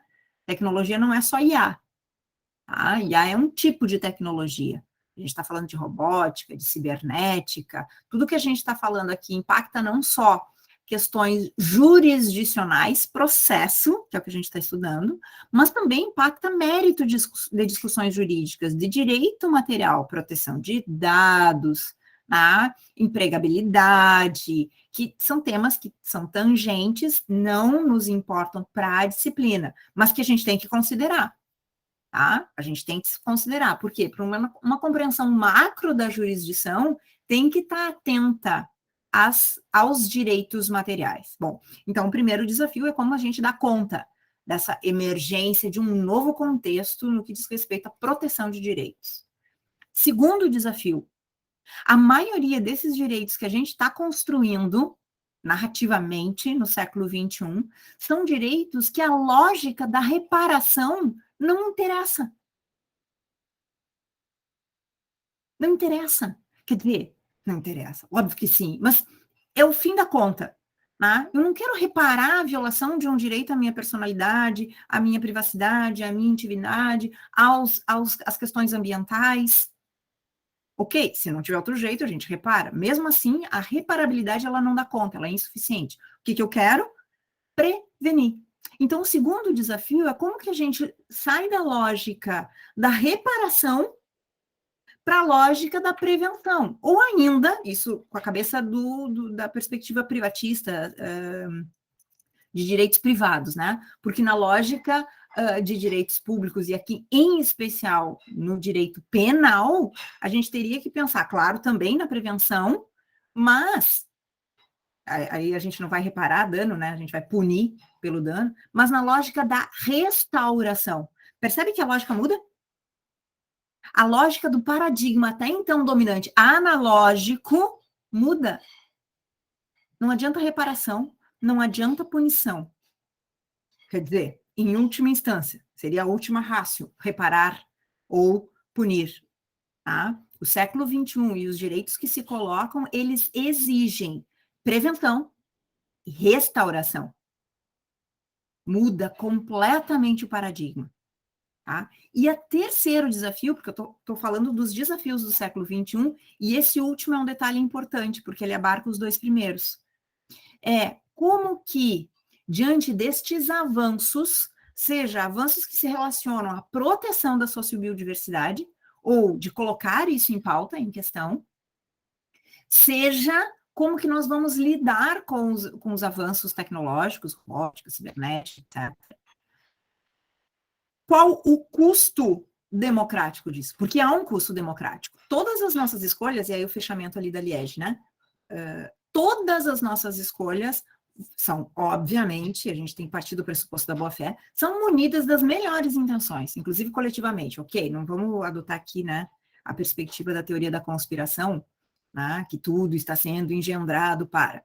óbvio que há um paradigma dominante, há um tensionamento de forças, esse paradigma dominante, que no momento é neoliberal, ele predomina, mas ainda assim, muitos dos discursos que fundamentam legislações e modificações são pautados, né, por um princípio da boa-fé, de modificações para o bem comum. A discussão toda é que a gente não sabe bem o que é o bem comum e o bem comum para quem, né? Essa é a questão. Então, qual é o custo democrático dessas modificações que a gente vem imprimindo ou daquilo que a gente vem projetando como necessário? Eu acho que aqui a gente tem três problemas que têm a ver com a nossa disciplina aqui, né? Como dar conta dos novos direitos, como dar conta da modificação de um paradigma dominante que se satisfazia com a reparação e repressão, né? E precisa agora de prevenção e restauração, e qual o custo democrático que a gente está disposto a assumir aqui, tá? Porque os danos colaterais vão existir de qualquer decisão, tá? A exposição de dados, não exposição de dados, a catalogação, a não catalogação, e sim, quem tem mais, corre na frente. Tá? Só que a gente não vai conter. Esse texto do Galanter é super legal, super importante assim de ler, fica aqui a minha sugestão. E aí, só para fechar e não falar todo o tempo, e vocês também registrarem aqui as compreensões de vocês, acho que esse texto dela pode ser completado por esses três aqui, ó. Esse aqui, eu queria muito que ele fosse, inclusive, textos da seleção, da próxima seleção. Esse aqui, do Morozov. Já leram esse? Esse aqui é A Ascensão dos Dados e a Morte da Política. Ele casa como uma luva para essa reflexão da Kate O'Neill. Esse aqui, ó. E aí, claro, não dava para esquecer, né? Do Berardi, que tem dois textos, inclusive, que são bons. Um é aquele do Capitalismo Financeiro e a Insurreição da Linguagem, né? O Asfixia. Mas esse aqui em especial, Depois do Futuro. Tá? E depois de tudo isso que a gente está projetando, tá? O futuro não é mais como era antigamente. Tá? Então, a gente precisa, enquanto jurista, no nosso lugar, pensar sobre esses reflexos, esses impactos, e, claro, perceber que a gente tem uma genética neoliberal em franca expansão. E aí, aquilo que eu venho chamando, né? Eu tenho cunhado a seguinte expressão, tá? Que é que a gente está construindo a nossa ingenuidade, né, Liege? A nossa ingenuidade digital está construindo um tecno-neoliberalismo processual. Ou seja, a gente está acoplando a estrutura neoliberal um discurso monotecnológico, como se tecnologia fosse uma única coisa. E aquela coisa ditada pela perspectiva ou eurocentrista ou americanizada. Porque é desta tecnologia, é essa tecnologia que a gente vem falando e discutindo. A gente não está pensando, e aí o Wilco Rui, que seria um texto ótimo, a gente não consegue fazer tudo nas disciplinas, por isso que a gente precisa dos grupos de pesquisa. Né? A gente precisaria urgentemente pensar para uma refundação da jurisdição latino-americana e brasileira, a gente precisaria urgentemente pensar na tecnodiversidade, uma cosmologia tecnológica, tá? E aí adotando uma perspectiva decolonial. tá? Construindo tecnologias para as realidades latino-americanas, porque até então, todo o discurso tecnológico, ele está concentrado geopoliticamente. São algumas reflexões que eu acho que dá para fazer. Esse texto da Kate O'Neill é bem leve, a narrativa dele é bem boa, né? Eu acho que foi um texto bom, assim, inaugural, para a gente fazer essa... Porque ele é realmente muito leve, parece quase um texto de literatura, né? E todo ele centrado, de fato, né, ali em exemplos. A Jaqueline disse, o texto é bom de ler porque ele está cheio de exemplos, né? A Isabel já usou outra terminologia, né? Ele está cheio de evidências, sim, porque esses exemplos trazem evidências. E o grande problema aqui não são exatamente os dados. Os dados não são um problema, mas a não transparência de como os dados são utilizados, porque eles são usados, serão usados cada vez mais, e concentração de dados é concentração de poder decisório. Isso acontece na política, isso acontece nas empresas, isso acontece no judiciário e mais, se a gente olhar para a advocacia. Isso acaba ficando concentrado nos grandes escritórios de advocacia. Porque aí tem... Percebe como a gente desloca, né, a compreensão? Os escritórios de advocacia de demandas de massa acabam concentrando muito mais poder de construção de estratégias bélicas. Esse é um outro dado importante da gente pensar, tá? Que inclusive a gente tem um desequilíbrio no exercício da advocacia, tá? Então, quem litiga mais, advogados, aqueles advogados que a gente chama dos repeat players, que são os grandes clientes do judiciário hoje, concentram maiores, e é naturalmente assim, já era assim antes, tá? Só que fica muito mais evidente, porque a tecnologia digital, de modo geral, ela exponencializa, tá, erros e decisões.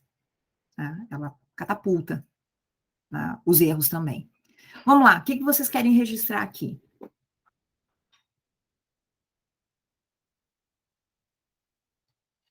O que chocou vocês no texto, assim? O que vocês leram que, uau, eu não tinha pensado nisso?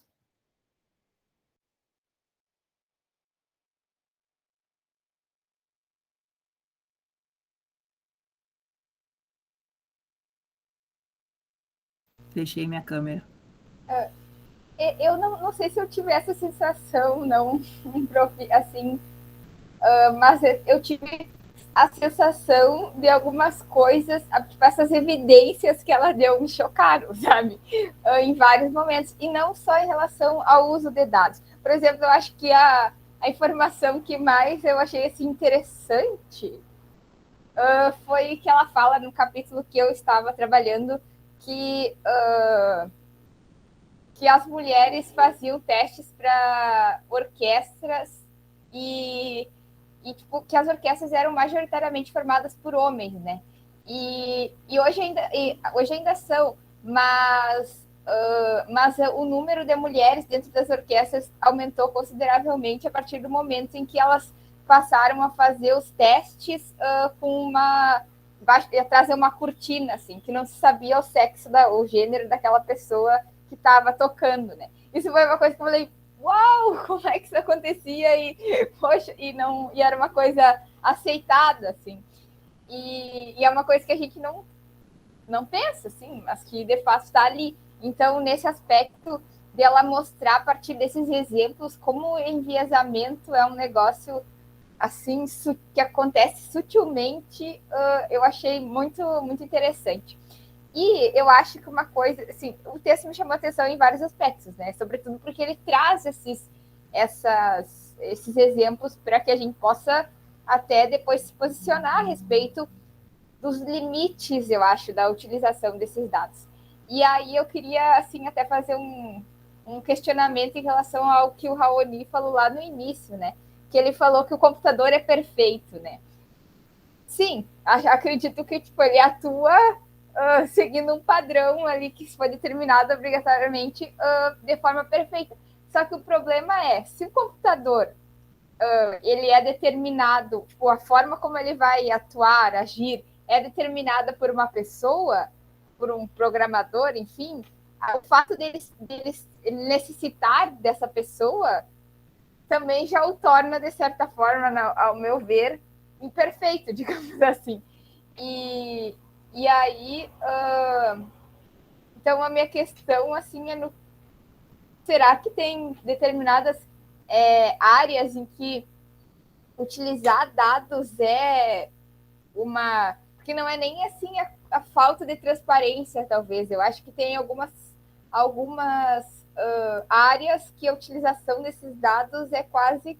Eu acho que vai obrigatoriamente ser enviesada e problemática. Assim. Mas eu sei, que eu também sou meio que uma cética em relação... Cética não, sou uma... aí eu vou colocar minha posição, embora não fosse a ideia, mas eu, em geral, eu não... Sou meio que uma jurássica, assim, em relação à tecnologia, sabe? Gostaria que nem existisse, se quer saber. Mas, enfim. É uma questão, assim, que eu acho que não existe essa perfeição. Até porque é algo que depende da pessoa, assim, do humano, né? A Isabel ainda está na fase da negação. Tipo, não quero, não tinha que existir, tinha que acabar tudo. Tá aí, é um carro de jagrenar, gente, vai nos atropelar de qualquer jeito, gostemos ou não. Gostemos ou não. Diga lá, Humberto. Então, eu também achei o livro bem interessante, justamente por causa desse grande número de exemplos, né? E cada passagem dela, ela dá vários exemplos. E uma coisa que me chamou a atenção justamente foi ali de um dos capítulos que eu apresentei, foi em relação ao monitoramento ali que ela fala ali de um professor, né, sobre os hábitos dele, né, os hábitos dele sobre saúde, né. Eu vejo que eu uso, né, vejo que também vi que tem gente que usa aqui e muita gente usa aqueles smartwatch ou algum programa de celular para correr, para fazer alguma atividade, né. E a quantidade de dados que a gente usa para nosso monitoramento, né, a gente acaba passando também isso. E ali ele fala ali, né, ela fala, né, sobre a questão do que esse seguro-saúde ele era pago, ele dava um desconto para que as pessoas dessem todos esses dados, né? A quantidade de dados que a gente dá de graça para algum programa que a gente usa. E isso a gente tem que ter a consciência, né? Eu acho que, mais ou menos na linha, que eu acho que talvez seja isso, que eu compreendi mais ou menos o que a senhora falou no início, a gente tem que ter um pensamento, não um pensamento analógico numa época digital. Eu acho que a gente tem que saber o que está acontecendo, mas também saber as consequências, né? A gente não vai voltar para uma era analógica, mas a gente tem que ter essa noção, né, do que a gente passa de dados, né? No momento que a gente vai na farmácia, dá o CPF, a gente, né, tem que ter noção que vai estar na nossa ficha todos os remédios que a gente comprar. E daí só fazer uma consideração, daí só depois a senhora poder falar o texto, esse que a senhora falou sobre a mudança do paradigma, né? Sobre a restauração que a senhora falou, por exemplo, a restauração, a justiça restaurativa no âmbito penal, ela, no ano de 2000, já tinha uma resolução do CNJ dizendo que todos os tribunais tinham que ter justiça restaurativa. E até hoje, tem tribunal que não tem, né? O Código Penal, lá em 2010, eu acho, se eu não me engano, o Código Penal comum, né, não militar, ele estabeleceu a reparação no sentido de uma reparação pecuniária em 2010, mas não uma reparação para a vítima, sobre, né, como ela se sentia. A vítima, ela é um objeto dentro do processo penal. Ela é tão somente um testemunho ocular do processo penal, né? E justamente essa mudança de chave, né, que às vezes precisa que todo mundo tenha, né? Não adianta estar escrito lá, está escrito desde 2010, mas não se tem, né, uma estruturação, né, de forma que tenha sido utilizada, né, para ser utilizada, né? Por exemplo, hoje a justiça restaurativa, né, é restrita ao âmbito da infância e juventude, né? Seriam essas considerações. Joia, Humberto. Essas coisas são lentas, a gente tem que entender isso também, né? A gente tem que conter a ansiedade da gente também. Eu fico querendo que, bom, como é que ninguém está vendo isso? A gente precisa. É tudo muito lento, tá? Essa coisa de dar-se conta, né? Isso que a Isabel comentou antes. Olha, né, é impressionante como as questões são enviesadas, né? E isso tudo é muito sutil. E veja que nem sempre isso está acompanhado de má fé e intuito para se locupletar. Tá? Talvez na origem, por alguns, mas as massas, às vezes, né, quando a gente pensa na construção de um projeto de lei, numa construção decisória, os lobbies, às vezes, estão munidos, de fato, do melhor das intenções. Tá? Porque o pensamento, e é o próximo texto que a gente vai trabalhar, né, do Gerli, que vai trabalhar com os enviesamentos, né, com os vieses de cognição, confirmação, trancamento, etc. Isso nos impacta e é imperceptível. Tá? A gente fica cego diante disso. A questão é, e aí o esforço, porque qual é o papel da academia? Qual é o papel dos pesquisadores? É tirar esse véu, tá? É a gente visualizar e anunciar os dilemas, os problemas, sabendo que, bom, a gente pode ter errado também, tá? Mas o fato é que o mundo está todo errado e a gente está tentando trocar os erros, né? Então, tapar os buracos e acertar, pensar em outras estratégias, né? A estratégia da autora é a regulação, tá? A estratégia da autora é a regulação. Eu acho que ela é insuficiente, mas vamos lá. Diga lá, Liege. Oi, professora. Se fosse no semestre passado, eu estaria na fase da negação e da raiva, antes das aulas da professora Rosane. Porque eu pensei assim, mas como é que pode isso, né? Porque eu sou que nem a Isabel, né? Eu não sou muito da tecnologia, eu não gosto de ler coisas no computador. Por mim, eu teria tudo papel, porque eu adoro um livro. Mas eu fui praticamente sendo obrigada a ter que ler no computador e cedendo a essas tecnologias. E também lendo esse texto agora e pensando já em todos os outros que a gente já vem discutindo desde o semestre passado sobre os algoritmos, sobre essa questão da advocacia 4.0, que eu tenho um amigo, o Vita, que está fazendo, ou fez a tese nesse sentido. Eu não consigo visualizar como que pode uma decisão ser julgada por algoritmos. Eu sou daquele tempo que tem que ter uma pessoa ali para analisar com sensibilidade aquilo ali, sabe? Para olhar aquele caso, o próprio caso, não tipo julgar assim, mais um entre tantos outros. Eu não consigo aceitar. Eu acho que nessa parte eu estou na fase da negação. Não consigo. Não consigo. Para mim, a pessoa tem que analisar, né?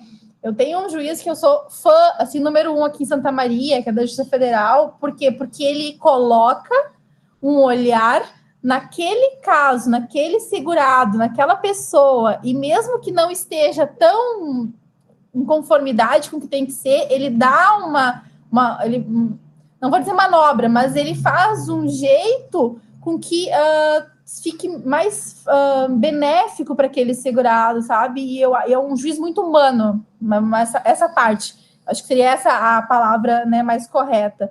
Então, é um juiz muito humano. E eu não consigo visualizar, ou eu não quero aceitar, né, que a justiça vai se transformar, ou já está se transformando com esses programas que já tem no STF, numa justiça, né, mais automatizada, robotizada. Então, essa parte eu estou ainda, eu acho que no estágio da negação.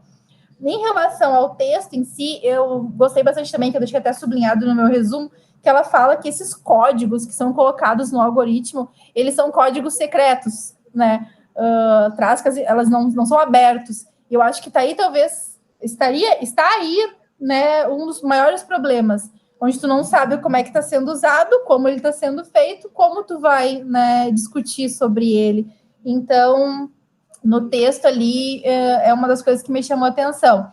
E também me chamou a atenção dos exemplos que ela trouxe, a questão da parte de crédito bancário. Acho que por uma questão pessoal, eu fiquei pensando, a gente vai lá, faz tudo, encaminha, E aí tu tá sendo jogada ali como algo, né? Mais um tá sendo analisado por um algoritmo. Eu, na minha santa ingenuidade, achei que quem estava fazendo uma análise sobre aquilo ali, por exemplo, dentro de um banco, era o gerente ou era a pessoa que estava ali responsável por aquilo ali. Mas não, eles simplesmente jogam isso lá e aí é analisado assim, né? Mais um com base num padrão que foi estabelecido. Esse exemplo me chamou bastante atenção. E eu ia falar outra coisa, mas aí eu acho que eu me esqueci, que era não, lembrei. Era um trecho, quando ela começa ali na conclusão, que acho que até foi o Raoni que falou sobre isso lá no início, que ela fala que a parte mais prejudicada são os pobres. Ela fala ali, ó, prometendo eficiência e justiça, essas armas de destruição em massa, elas distorcem o ensino superior, aumentam as dívidas e estimulam o encarceramento em massa, esmagando os pobres em quase todos os momentos e minando a democracia. Então, eu não concordo, eu acho muito injusto essa utilização de algoritmos, e eu sou do barco da Isabel, para mim não precisava ter também. Espero mudar e nessa visão, e já tenho mudado bastante, aceitado mais isso desde o semestre passado, estudando e lendo esses textos, mas ainda não me convence por completo. Joia, gostei da parte que a Liege diz assim, eu ia falar uma coisa, mas eu me esqueci. Humanos esquecem, máquinas não. Máquinas não, ela está ali, está no programa, ela vai falar. O que não necessariamente é uma vantagem, né? Seres humanos têm a capacidade de esquecer, né? De sobrelevar, de avançar, e a gente precisa esquecer para lembrar, já que a Isabel gosta de conto, né? Tem aquele conto do Borges, do Funes o Memorioso, né? Que justamente porque não conseguia esquecer, ele não conseguia viver. A gente precisa esquecer para viver. Mas, enfim, foi só uma deixa que a Liege deu ali para ajudar aqui. Eu acho que a gente precisa fazer alguns acordos semânticos, tá? Entre negar, que é uma fase, né? E resistir como condição, né, da aceitação. Eu não consigo resistir para avançar se eu não aceito. Tá? Então, eu acho que essa é a condição que o jurista precisa. Esse é um fenômeno da realidade. Ele existe. Tá? Negá-lo significa eu não estudá-lo, eu não percebê-lo, eu não tomar conhecimento de algo. Me parece que nós, estudantes de direito, cursos de direito, estamos negando. Na medida em que isso não está sendo problematizado a contento, não está sendo estudado. Então, nesse sentido, é um tipo de negação. É uma realidade que eu desconheço, estou cega. Né? Então, a gente precisa se apropriar disso. Né? Ok, é uma realidade, é um dado, é um posto, eu preciso estudar e conhecer esses dados, como eles são programados. A gente não precisa aprender linguagem de programação, mas deve saber que ela existe. Não são os engenheiros que têm que fazer a programação. Juristas devem e podem fazer a programação, porque há ruídos nessa comunicação entre o engenheiro e o jurista. Raoni? Raoni deve compreender isso melhor do que a gente aqui, porque ele tem um pezinho lá também. Né? Essa formação interdisciplinar, ela é necessária. E aí, assim, sim, BUTs, né, programas, Radar, Victor, Elis, né, podem decidir. Poder aqui enquanto possibilidade, sim, é uma realidade, tá posta. Isso vai acontecer. Vai chegar a hora em que talvez as máquinas decidam. Né? A questão é será que elas têm potência para isso? Será que elas têm condições éticas, jurídicas, democráticas para tanto? Porque se a máquina é perfeita, o ser humano é perfeito na sua imperfeição. E os vieses do programador vão para o programa. Inevitavelmente, eu acho que ninguém nega isso. Tá? O que acontece? A ingenuidade digital faz com que a gente olhe para essas... Que é claro que é um alento, né? Olha para isso, ufa, graças a Deus, agora, né, a culpa não é mais minha, não sou eu o culpado por encarcerar alguém. É o Boot que fez isso, é o programa, culpa ele, né? Porque é uma forma de culpar alguém também, né? que de uma outra forma é tirar uma responsabilidade, que é nossa. Se a gente não quiser essa responsabilidade, a gente vai ter que revisar todo o sistema. E aí pensar numa outra forma, que não seja o direito. Mas enquanto for o direito, a responsabilidade é nossa. Se a gente quiser tirar o direito do sistema e quiser colocar a tecnologia, quiser colocar a política, quiser colocar a economia, tá? E claro, a discussão toda de fundo também é aqui, de que direito estamos falando? O que é direito? Para uns, o direito pode ser só uma forma de controle de corpos. E aí a gente pode contestar ele. Mas me parece que o direito não é isso. Embora possa ser usado para isso. E aí a gente está falando de funcionalização do direito.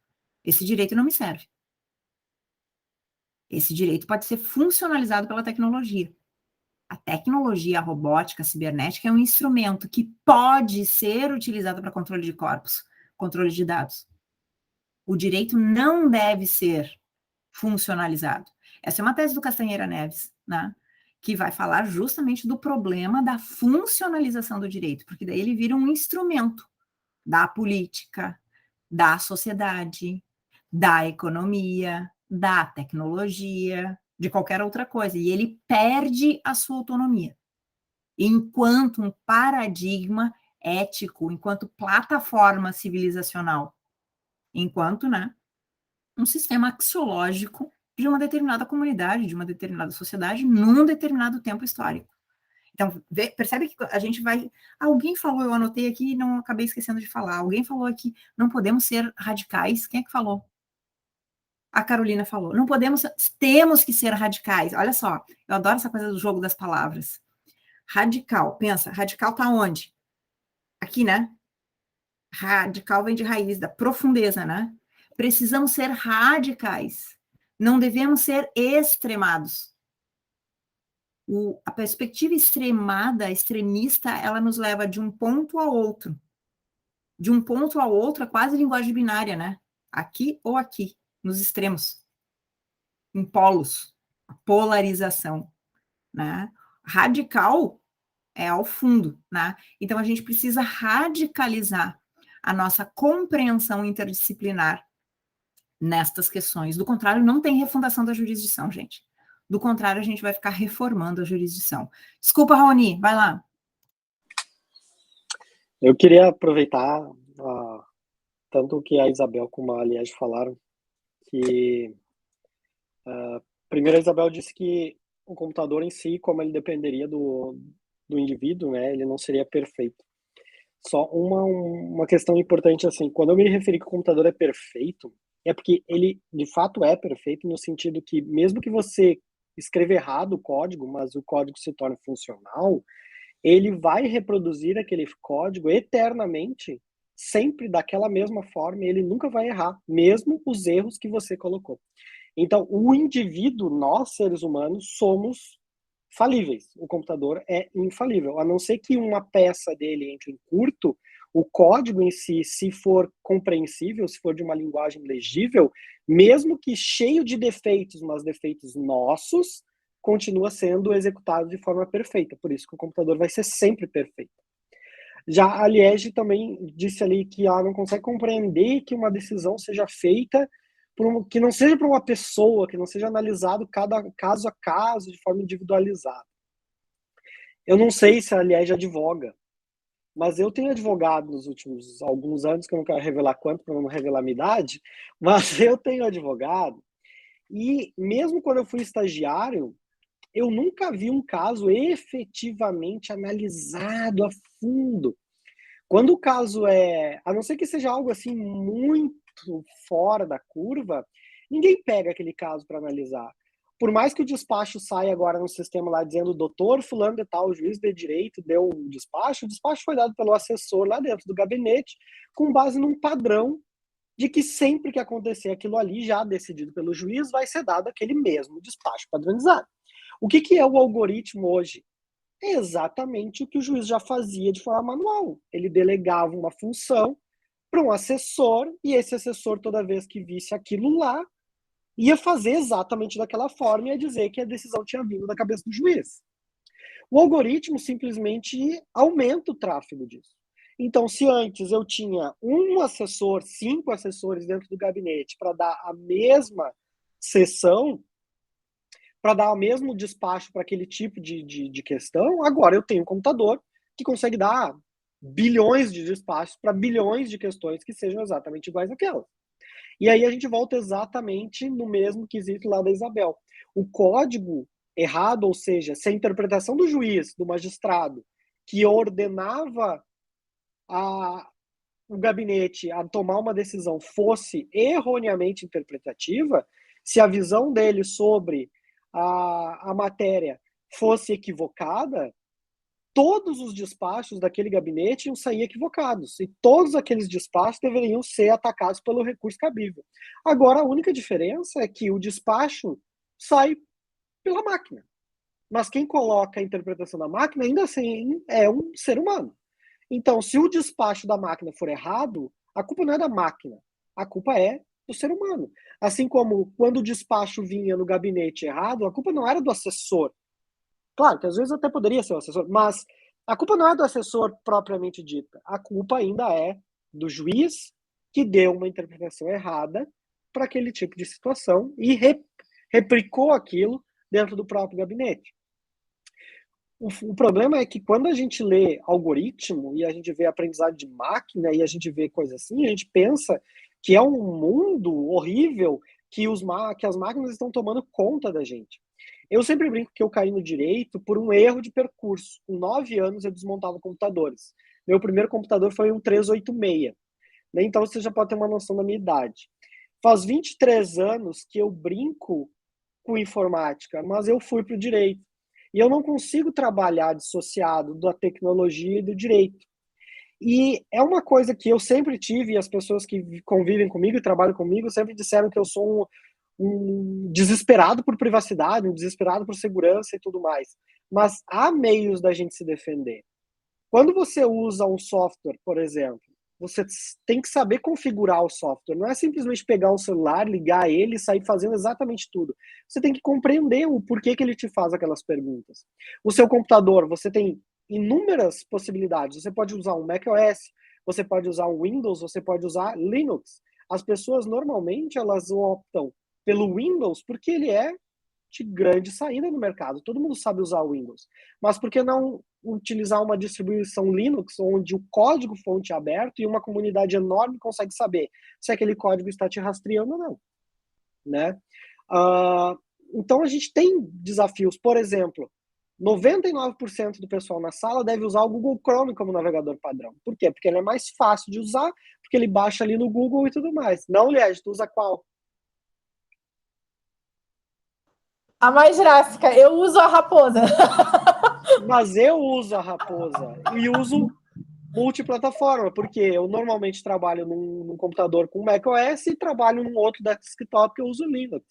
Mas eu uso a Raposa por quê? Porque a gente tem ferramentas para se defender e criar, né, bloqueios para acessos indevidos nos sites. Eu sempre digo para os meus clientes, quando eu estou trabalhando em proteção de dados e LGPD, que tem 2 formas de você se adequar à proteção de dados. Ou por amor, ou pela dor. Mas você vai se adequar. Não importa se você queira ou não. Porque ela vai passar por cima de você, principalmente em cima de empresas. Se você não quiser se adequar à Lei Geral de Proteção de Dados, não tem problema. Em 5 anos você fecha as portas. Então você pode aprender, entender o processo e fazer ele consciente, ou você pode fazer ele goela abaixo, porque o mercado vai te enfiar goela abaixo. E a mesma coisa para nós. A advocacia, o Bruno Giancoli, alguns devem conhecer. Bruno Giancoli é advogado, também tem doutorado em questões relacionadas à inteligência artificial, e ele tem uma empresa com mais 5 indivíduos que fazem ações repetitivas. E é simplesmente, ele cobra em torno de R$20 para Claro, por exemplo, por petição. Por quê? Ele coloca o nome do indivíduo no sistema e o sistema faz aquilo ali milhões e milhões e milhões e milhões de vezes. Né? Então, se a gente não aprender a usar isso, é a mesma coisa antigamente, as pessoas usavam telégrafo ou enviavam cartas. Né? Se você quiser ficar parado na era do e-mail, você vai ficar parado na era do e-mail e daqui a pouco você... Ou fax, né? Então, daqui a pouco você vai ficar tão defasado que vai ser a mesma coisa que dizer que você vai mandar um código Morse para alguém para se comunicar, porque vai ficar para trás, né? O Facebook está vindo aí com o metaverso, é uma coisa boa ou ruim? Não sei, mas a gente vai ter que experimentar para ver o quão bom ou o quão ruim, mas saber utilizar a tecnologia, por que daquela pergunta, né? E não simplesmente usar ela porque tem que se usar. Essas seriam as minhas inquietações. É isso aí. Mas acho que a gente tem níveis de discurso, né? A gente tem, sim, um número considerável, né, de juristas, né? Estudantes, estudiosos, estudiosas do direito, que estão nessa fase de se autotitularem, né? Assim, como as meninas brincaram, né? Jurássicos. Ok. Só que não vai ter alternativa, gente. É um carro de jagrenar. O fato da gente aceitar não é resignação. É condição de possibilidade de resistência. De resistência a um discurso monotecnológico. De qual tecnologia? Quem domina essa tecnologia? Quem aplica essa tecnologia? Se antes a discussão era quem controla, quem decide, agora a discussão é quem programa o programador. Quem controla o programador? Tá? Então, me parece que a gente está só saindo do analógico para o digital e pensando analogicamente. Tá? As discussões, eu brinquei ali, as meninas disseram, nossa, não tem como... O que eu nem lembro agora que eu coloquei ali, que isso não é só digital, né? Ler livros no computador, isso nem é, não é isso o mundo digital, né? Ou a realidade virtual. É muito mais complexa do que isso, e o risco aqui para nós, democrático, é o que isso oculta, tá? Porque me parece que os problemas jurídicos já aventados, e que para mim aqui é o grande problema, é a fundamentação das decisões. A gente continua não tratando o tema da fundamentação, como essas decisões são fundamentadas, como se decide. Tá? Ou como que se ensina um robô a decidir. Título do livro do Alexandre, né? Teve aqui no semestre passado, justamente dando palestra sobre isso, né? Como educar os robôs. Tá? Como ensinar um robô. A gente não consegue ensinar juristas a decidir. A gente tem um problema gravíssimo de interpretação, um problema hermenêutico, de formação humana de juristas. Como é que a gente vai esquecer desse problema que a gente vem enfrentando já todo o século XX, que é um problema que a gente detecta lá na filosofia, com a virada linguística, um linguistic turn, a partir de autores como Dworkin, Habermas, né, McCormick, esquecer de tudo isso e dizer que agora a panaceia para todos os nossos problemas está na tecnologia. Continua a mesma coisa. A gente muda sem mudar nada, e pior, retrocedendo, porque a gente vai achar que problemas detectados não existem mais, e eles permanecem. O problema do controle das decisões, da acurácia das decisões humanas permanece. Eu acho que eu já falei para vocês, não sei se eu falei. Tem uma sequência que a gente fez lá, eu acho, essa conexão do direito com humanidades, para mim, supera. Né? Eu acho que compreender direito, humanidades, né, ou jurisdição e humanidades e tecnologia, ela é necessária. As obras de ficção científica ali, a Isabel falou que adora, que assistiu muito Black Mirror, né? Elas são importantes, eu acho, nos abrem diálogos interessantes, né? Nos dão insights interessantes, mas tem muita coisa que é só da ficção mesmo. A superação do homem pela máquina, não. Até que, né? Pode ser que... mas tem ajustes semânticos aí, né? Que tipo de substituição a gente está falando, tá? Então, acho que a gente precisa se debruçar sobre isso com carinho, né? E radicalizar o discurso. Né? Aprofundar o discurso. Lembrando que nós também estamos enviesados. A gente tende a achar que domina e conhece, né, aquilo que a gente estuda, E, bom, é uma dinâmica muito grande, aí a gente tem que estar sempre, né, retomando os diálogos, as nossas compreensões são sempre enviesadas, né? Lá no século XVIII e XIX, na era do racionalismo, nós acreditávamos na razão humana, né? Há muitos que ainda acreditam e continuam aplicando métodos indutivos e dedutivos nas pesquisas jurídicas, esquecendo por completo que isso está preso num paradigma do século XIX, que é o racionalismo, né? Que acreditava na razão humana e que as relações se davam entre sujeito e objeto. Só que a filosofia está muito à frente disso, e já no século XIX, final do século XIX, lá no século XX, rompe com essa perspectiva racionalista, né, e começa a pensar numa perspectiva pragmático-linguística, em que o direito é a linguagem, e aí cuidado, porque a gente tem hoje a linguagem informacional, digital. Percebe que a discussão não é tecnológica, ela é filosófica. E a discussão da técnica vem sendo travada pela filosofia há muito tempo. Heidegger escreveu sobre isso, Gadamer escreveu sobre isso. Tá? O problema da tecne. Tá? E aí a gente poderia agregar aqui e falar da estética também. Enfim, eu acho que esses debates são necessários, são urgentes, e a gente precisa radicalizar, aprofundar esses debates cada vez mais. Mas talvez eu seja uma otimista, né, de achar que a gente vai debatendo solucionar isso. Mas eu não encontro outra alternativa, né, senão a gente continuar aceitando essa realidade e resistindo a ela, ainda que a gente saiba que ela vai nos atropelar. Mas a gente precisa resistir. Aí o tombo talvez não seja tão grande. Enfim, o que mais? Senão a gente já fecha, a gente está a 7 minutinhos do nosso fim. Quem mais aqui queria falar? Aliás, exatamente, eu não nego, não aceito. Mas vou usando eles por falta de opção. Comodismo, tu tá barganhando com eles, tu tá barganhando ainda. Daqui a pouco tu toma um tombo e entra na depressão. É para não ficar para trás, professora. Não tem opção para quem advoga, ou tu entra e vai, ou tu fica. É bem como o Raul, entendeu? Ou tu não tem mais processo físico, os que tinham já foram digitalizados, ainda tem alguns outros, por exemplo, rolando ali na minha mesa, ainda físico, né, que tem que devolver porque eles vão mandar para digitalização. Então, ou a gente vai andando atropelado, ou não vai, né? Adoro o Bartleby também, eu prefiro não. I would like not. Eu gravei um programa de Direito e Literatura sobre o Bartleby também, tá lá botei lá no canal. Mas, Liege, eu lembro muito quando isso aconteceu, quando a gente peticionava com as máquinas digitais. As máquinas, né, eletrônicas a gente chamava, né? As máquinas eletrônicas, e aí surge o computador.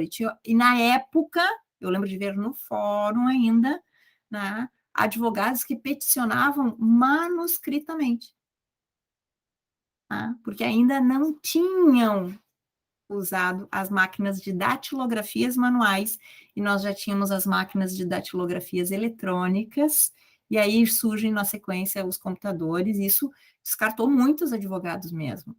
Esse é um outro fenômeno, né, da atualização, quem consegue e quem não consegue se atualizar, que faz parte da vida também, né, e não é só do direito que a gente está falando daí, né, da medicina, né, de várias outras áreas, né, o uso da calculadora também, né, quando surge, enfim, nas engenharias, a possibilidade, enfim, né, acho que para a gente ver como isso tudo vem nos atropelando, e a questão não é elas nos atropelarem, né, é como a gente vai refletir sobre isso. Eu adoro caneta e caderno, um livro, um papel, ok, o digital não substitui isso. É como garfo e faca, que é tecnologia, né? Mas não substitui você lá, né? Quem come carne, comer uma coxinha com a mão, né? Uma costela com a mão, ou comer um docinho com os dedos, tudo com garfo e faca, é muito chato, gente. Bem bom comer com a mão de vez em quando, né? Então, é a mesma lógica, né? Raoni, minha letra sempre foi de médico, hoje nem pego uma. Eu também nem escrevo mais. Gosto dos livros físicos, mas nada melhor do que digitar e o computador escrever. É isso aí, depois tu só corrige, né? Depois tu só corrige. Mas, enfim, são estilos, né, que vão se adaptando às nossas realidades. Só que, óbvio que a gente está aqui num grupo, né? Nós não somos a maioria da população. longe de sermos a maioria da população, né? Então, se tu tens condições, se nós temos condições de se adaptar, aliás, ainda que a fórceps, muitos nem conseguem se adaptar, né? E aí o direito tem que legislar para esses também, tem que proteger a esses também. Então, se a gente está querendo saltar muito rápido da fase da autotutela, tá? Em que a gente, na fase da autotutela, como é que era? É a lei do mais forte, que resolvia o direito pelas próprias mãos, não era assim? E aí agora a gente está querendo saltar da autotutela para resolver os seus dilemas, os seus problemas jurídicos na palma da mão, ou seja, por um celular. Então a gente está saltando, e aí tem que ver na mão de quem a gente está falando, só para brincar com a metáfora, na mão de quem? Para usar aquele programa lá, lá de Roraima que eles estão fazendo, né, da justiça, um aplicativo, a possibilidade de peticionamento através de um aplicativo para celulares. Então, através de um celular, a gente vai poder peticionar qualquer cidadão. Qual cidadão? Né? Qualquer cidadão pode peticionar através de um aplicativo pelo celular, pelo novo projeto que eles têm lá. Qual cidadão? Enfim, acho que a gente precisa continuar pensando sobre isso. Agora que eu percebi, a gente tem agora 2 segunda-feiras sem aula. Porque a próxima é feriado e a próxima é a JAI. Então, a gente tem 2 sem, tá? Deixei o diário de bordo ali para vocês. E a próxima, lá pelo plano de ensino, já tem a próxima distribuição, tá? Que a gente vai trabalhar, vou recortar e colocar aqui no chat. Eu acho que o livro eu já coloquei à disposição. Vou checar, tá? Esse aqui, ó, que é o Desconfiando da Imparcialidade dos Sujeitos Processuais, um estudo sobre os vieses cognitivos, a mitigação de seus efeitos e o debiasing. É um texto que saiu pela Juspodium, se eu não me engano, já está na 2ª ou 3ª edição. Eu tenho ele uma versão, que é a versão tese, que é a que eu vou disponibilizar para vocês. Versão livro, óbvio, né? Não posso disponibilizar, mas a versão tese, sim, que é praticamente a mesma coisa ali, com algumas modificações. Diga, Liege. Prof, só pedi para a senhora não esquecer de me adicionar no Drive. Ai, desculpa, era isso que tu estava falando. Quando tu escreveu o Drive, ele fica pensando, o que ela está falando que ela não está no Drive? Porque daí, quando eu fui tentar acessar o texto da outra aula, eu não consegui, porque daí ele diz que acesso negado, pede para solicitar o acesso. E aí eu pedi para os colegas me mandaram o texto, e daí eu peguei e mandei meus e-mails para a senhora. Tá, eu vou fazer isso. Me lembra daí, se não for agora. Tá? Eu vou ver ali de novo e já ajusto isso, tá bom? Gente, obrigada por hoje. Já está no nosso horário, mas se a gente quiser, se quiserem falar mais alguma coisa, fazer algum registro, senão a gente fecha. E não deixem de preencher lá o diário de bordo, façam isso com a menor distância do encontro de hoje, tá? Que é para aproveitar que a gente está imerso nisso, que a nossa máquina funciona um pouco melhor, né? Quando a gente faz isso na sequência, tá? A gente não armazena tão rápido as informações, a gente precisa, né, dar vazão para elas e depois elas ficam ali, tá? Não sei se vocês já preencheram alguma vez o diário, se não preencheram, tiverem qualquer dificuldade, vocês me reportem, tá bem? Semana que vem não temos, semana próxima não, a gente começa a próxima com um conto, esse que eu referi aqui, não deu tempo de citar, que é Os Computadores Não Discutem. Vou contar a história de vocês de como um cara que não entregou o livro na biblioteca acabou sendo executado à pena de morte por um computador, que pode julgar, pode enquanto possibilidade, mas não pode enquanto potência. Tá bom, gente? Boa semana aí para vocês, a gente segue falando de modo assíncrono. Beijos. Esqueci de fazer a conexão com o Round 6, faço isso também na próxima aula. Assistam Round 6 nesse intervalo. Vou desligar aqui. Beijos.